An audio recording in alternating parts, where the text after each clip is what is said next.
ನೀವ್ ಹೇಳ್ಬೇಕು, ನೀವ್ ಸಿನಿಮಾ ನೋಡಿದೀರಾ? ಆಕ್ಚುಲಿ ನಾನು ಈ ಪಾತ್ರ ಮಾಡುವಾಗ ತುಂಬಾ ಭಯದಲ್ಲೇ ಪಾತ್ರ ಮಾಡಿದ್ದು. ಬಟ್ ಜನ ಏನ್ ಹೇಗೆ ಸ್ವೀಕರಿಸ್ತಾರೆ ಅಂತ, ಬಟ್ ಚೆನ್ನಾಗಿ ಸ್ವೀಕರಿಸ್ತಾರೆ ಅಂತ ಅನಿಸ್ತಾ ಇದೆ. ಎಮೋಷ್ನಲ್ ಸಬ್ಜೆಕ್ಟು ಎಲ್ಲೂ ನಾವು ಅತಿರೇಕ ಹೋಗಿ ಸಿನಿಮಾನ ತೋರಿಸಿಲ್ಲ. ಅವ್ರು ಹೇಳ್ದಾಗೆ ಏನಾದರೂ ಒಳ್ಳೆ ತೋರಿಸ್ಬೇಕಂದ್ರೆ ಮೊದಲು ಏನು ಕೆಟ್ಟದಾಗಿದೆ ಅನ್ನೋ ತೋರಿಸ್ಲೇಬೇಕಾಗತ್ತೆ. ಸೊ ಇವಾಗ ಇಷ್ಟು ದಿನ ಜನವರಿ 23 ಅಂತ ಇದ್ವಿ, ಇವತ್ತು ಜನವರಿ 23 ಬಂದಿದೆ. ನಿಮ್ಮ ಮುಂದೆ ಸಿನಿಮಾ ಇದೆ, ಎಲ್ಲ ಕಡೆ ಚೆನ್ನಾಗಿ ಓಡ್ತಾ ಇದೆ. ಇನ್ನು ಯಾರ್ಯಾರು ನೋಡಿಲ್ಲ ದಯವಿಟ್ಟು ಹೋಗಿ ಸಿನಿಮಾ ನೋಡಿ ಅಂತ ಕೇಳ್ತಾರೆ. ನಿಮ್ಮ ಮಾತಲ್ಲೇ ಇತ್ತು, ನೀವು ಪಾತ್ರ ಒಪ್ಕೊಳ್ಳೋಕೆ ಭಯ ಪಟ್ಟಿದ್ರಿ ಅಂತ. ಬಟ್ ಜನ ಸಿನಿಮಾ ನೋಡಿದಾಗ ಎರಡು ರೀತಿ ಭಯ ಪಡ್ತಾರೆ.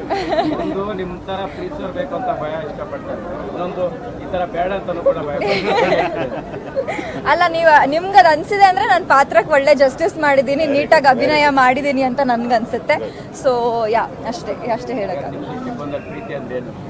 ಪ್ರೀತಿ ಅಂದ್ರೆ ಅದು ಎಲ್ಲದಕ್ಕಿಂತ ಮೀರಿದ ಒಂದು ಶಕ್ತಿ. ಅದೇ ನಟಿಮಣಿಯಾಗಿ ಪಾಸಿಟಿವ್ ಆಗಿ ನೆಗೆಟಿವ್ ಶೇಡ್ ಬರುವಂಥದ್ದು ಬಹಳಷ್ಟು ಅದನ್ನ ನೀವು ಹೇಳಿದ್ರೆ ಅದು ರಿಸ್ಕ್ ಚಾಲೆಂಜ್ ಎಲ್ಲವೂ ಕೂಡ. ಬಟ್ ಅದು ಯಾವ ನೀವು ಫಸ್ಟ್ ಅದನ್ನ ಜೀರ್ಣಿಸ್ಕೊಡ್ರಿ ಪಾತ್ರ ಮೇಡಮ್ ಅಷ್ಟೇ. At the end of the day ನಾವೆಲ್ಲ ಇಲ್ಲಿ ವಿಧವಾಗಿರೋ ಪಾತ್ರ ಮಾಡಕ್ ಬಂದಿರೋದು. ನಾನು ಒಳ್ಳೆ ಹುಡುಗಿ ಥರನೇ ತೋರಿಸ್ಕೋತಾ ಬಂದರೆ ನಾನೇನು ಹೊಸದಾಗಿ ಹೊಸದಾಗಿ ಟ್ರೈಯೇ ಮಾಡಿಲ್ಲ ಅಂತ ಅನ್ಸ್ಬಿಡುತ್ತೆ. ಒಂದ್ಸತಿ ಎಲ್ಲ ಸಿನಿಮಾ ಮುಗ್ದಾದ್ಮೇಲೆ ಇಲ್ಲ ಜೀವನ ಮದುವೆಗಿದ್ವಿ ಆದ್ಮೇಲೆ ಮನೇಲಿ ಕೂತ್ಕೊಂಡಾಗ ಏನು ಮಾಡಿದೆ ನಾನು ಅಂತ ಅನ್ಸ್ಬಾರ್ದು. ಏನಾದರೂ ವಿಧವಾಗಿ ಬರಬೇಕು, ಅದಕ್ಕೋಸ್ಕರನೇ ಈ ಪಾತ್ರ ಒಪ್ಕೊಂಡಿದ್ದು.